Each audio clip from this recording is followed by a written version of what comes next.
Have you ever really stopped to wonder what's going on under the hood? What's the real force that gets you out of bed in the morning, makes you chase a crazy dream, or makes you fall in love? Well, let's dive into that, because the answer is probably not at all what you've been taught to think. See, we love to think of ourselves as these highly rational beings, right? Like we're walking supercomputers, logically weighing the pros and cons to make the best possible choice.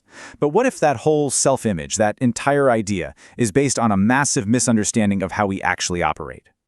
So for this explainer, we are diving deep into the incredible work of Dr. Michael Lukens. He's a clinical psychologist with over 30 years of experience, and these insights come from his absolutely massive 3-volume book, The Physics of Emotioning. The first volume is out and the next 2 are on the way, and believe me, it is a profound look at the very forces that govern our lives.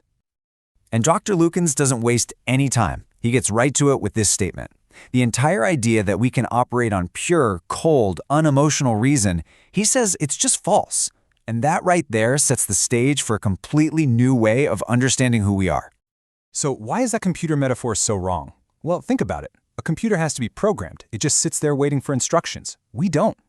A computer is given a purpose from the outside, but our purpose, our drive, it emerges from within.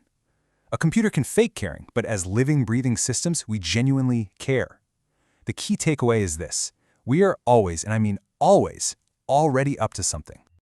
Okay, so if pure reason isn't in the driver's seat, then what is? If we're not just calculating machines, what's the real engine that's powering all of our actions, our biggest dreams, and our deepest desires? And the answer, according to Dr. Lukens, is this process he calls emotioning. Now, this isn't just about feeling happy or sad. Emotioning is the core motivational force behind literally everything we choose to do. It's the master. And logic? Logic is a powerful servant, but a servant nonetheless. And this distinction is just brilliant. Logic is an amazing tool, right? It can help us figure out how to build a house or what stocks to buy. But logic, on its own, can never, ever tell us why we should even bother building that house or wanting a future in the first place. That why bother question, that's the exclusive job of emotioning. Now this is where it gets really fascinating. Dr. Lukens breaks it all down into this simple but incredibly powerful formula. Emotion is a function of the meaning we assign to an experience. So it's not the event itself that creates our feelings, it's the meaning we give to that event. He tells this perfect little story to make it crystal clear. At his son's 2nd birthday, the restaurant staff came out singing happy birthday really loudly. At first, the little boy was completely terrified. But just a few seconds later, as he figured out what was happening, that terror instantly flipped to pure joy. The singing didn't change one bit, but the meaning he assigned to it changed everything. That right there is E equals F of ma in action. And of course, this leads us to the next huge question.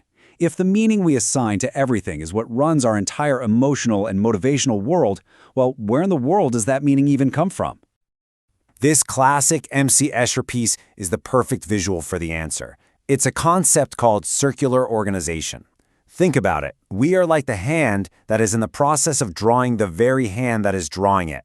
We are actively creating the reality that in this crazy recursive loop turns right back around and creates us. So here's the mind-blowing takeaway. We are not just passive observers taking in some objective outside world. No, each and every one of us is an active architect building our own unique, personal, meaningful world.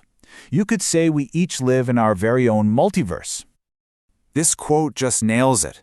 We see the world in terms of cause and effect. A leads to B, not because the universe is necessarily built that way, but because we are built to see it that way.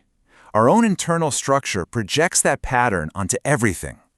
And this is a really wild idea. Our nervous systems are what's called informationally closed. We don't just soak up data from the world like a sponge or a computer. Instead, we take in all these ambiguous signals from our environment, and our own bodies transform them into something meaningful. We're not data processors. We are meaning generators. Dr. Lukens uses this beautiful metaphor to describe our personal world. It's like a tapestry. Every one of us is weaving this fabric of meaning, moment by moment. For some, that tapestry might be this gorgeous, majestic, tightly woven masterpiece. For others, it might be a little more ragtag and frayed, maybe with some holes in it. But either way, we are all weavers. Okay, but wait, this brings up a massive problem, right? If we're all living in our own private, self-made multiverses, how do we ever truly connect with each other? What's the bridge between all these separate realities? And, even more importantly, what is the force that allowed a species like ours to survive in the first place? And the answer is a concept Dr. Lukens calls committed benevolent interest, or CBI for short. He defines this as the very essence of pure love, and he calls it a meta-emotion. It's this deep foundational commitment to the well-being of another person. It's a constant force that holds steady over time, even when circumstances change. Now, to really get why CBI is so unbelievably important, you just have to look at our own biology. Human babies are born completely helpless. I mean, compared to any other animal on the planet, we have the longest and most demanding period of total dependency. It goes on for years. So the billion-dollar question is, how on earth did we make it? I mean, from a purely evolutionary perspective, that kind of vulnerability looks like a huge disadvantage. What was our secret weapon? And here it is. This is the payoff. Our species survived precisely because we evolved a parallel capacity for love, for CBI, that was strong enough to meet that incredible challenge. Love isn't just some fluffy feeling. It's our evolutionary superpower. It is, as Dr. Lukens puts it, quite literally, our saving grace. CBI is the foundation for our ability to connect. It's where compassion comes from. It's that willingness to co-suffer with the people we care about. It is the navigational tool that lets us actually build a bridge between our separate multiverses and truly connect with the inner world of another person. But of course, there's a dark side. The opposite of CBI is something called CMI, committed malevolent interest. And this is basically contempt. It's the force that destroys connection, that isolates us, and that ultimately locks us into a bitter, loveless world that we ourselves have created. So let's just quickly recap the big ideas here. First, you are not a thinking machine. You are an emotioning being, driven by the meaning you create.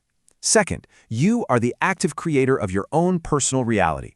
And finally, our capacity for love, for committed, benevolent interest, isn't just a nice idea, it's the evolutionary adaptation that saved our species.